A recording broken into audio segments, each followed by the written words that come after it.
Hey everyone, finish watching the next VR Troopers episode, Virtual Venom. The troopers are on a nature walk with JB's nephew Sydney.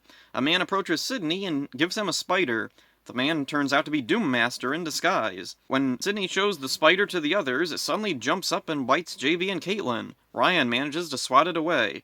Carl Zichter watches from his office, gleefully cackling. He goes into virtual reality and congratulates his new minion Arachnobot. The spider was his. At the Hart's lab, the troopers discover the effects of the spider's venom. It causes rapid aging. JB and Caitlin will be the equivalent of 100 years old in 24 hours. Arachnobot and Doommaster spar, and Grimlord considers replacing Doommaster with Arachnobot. Ryan goes to Tao Dojo. Tao is watching Sydney. Ryan tells them he's going to look for the spider that bit the others to create an antidote. Sydney wants to help, but Ryan tells him it's too dangerous. Sydney sneaks away to follow Ryan anyway. Ryan uses a device Professor Hart gave him to look for the spider. Grimlord sees him and sends the Skugs. Sydney sees the Skugs teleport away with Ryan, who drops the tracking device. Ryan comes face to face with Arachnobot and transforms to fight him. At the lab, meanwhile, JB and Caitlin begin to age further. They want to help Ryan, but they can't transform in their state. Sydney, meanwhile, has found Ryan's tracking device and tries to find the spider himself.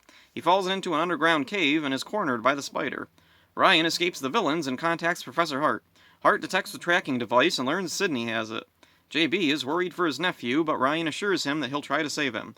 Doommaster and Arachnobot squabble over who Grimlord will choose to lead his army.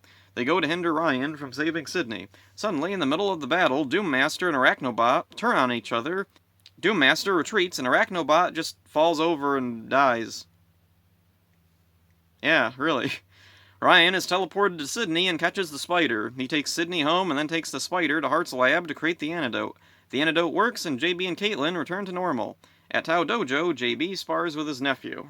This episode is really, really good. It's well paced, the tension is really good, and there's just one thing off here. Doommaster has a really big role this time around, and a ton of footage of his Scheider counterpart Hessler is used. While Doommaster's actor looks similar enough to Hessler from a distance, when you're constantly seeing them up close, it's really obvious, yeah, these are two completely different actors. It's a minor thing, though. It's not really that distracting by this point in VR Troopers. I've gotten pretty used to things not quite matching up the way they should. Sydney's a decent character. I like him, and I hope he'll make another appearance. Arachnobot is oddly named. VR Troopers just seems to like to call villains of any kind bot, regardless of visible robotic qualities. JB and Caitlin's old forms are played by actual older people, and they're very believable as older versions of them. Arachnobot's defeat is really weird. He's not wounded in the least, he just suddenly falls over and then explodes. I'm assuming his defeat was more elaborate in Scheider. Okay, I went and I watched the Scheider counterpart, and shockingly, Arachnobot's death is pretty much the same. There's slightly more lingering on Doommaster having stabbed him, but not much, and Arachnobot appears okay until he falls over. The Scheider episode, interestingly, had a lot more parallels than I would have thought, including a scene with a girl falling into an underground cave, similar to Sydney falling into an underground cave. It's a very specific thing to keep, and it's interesting because in the Scheider episode, that scene is only a minor hindrance, whereas in VR Troopers, it's a really important plot point. This is another very strong episode for VR Troopers. I'd say it's even one of the best episodes. Definitely a highlight and recommended among the vast majority of VR Trooper episodes. So hopefully this quality keeps up, because this is the kind of thing that I remember Season 2 of VR Troopers being.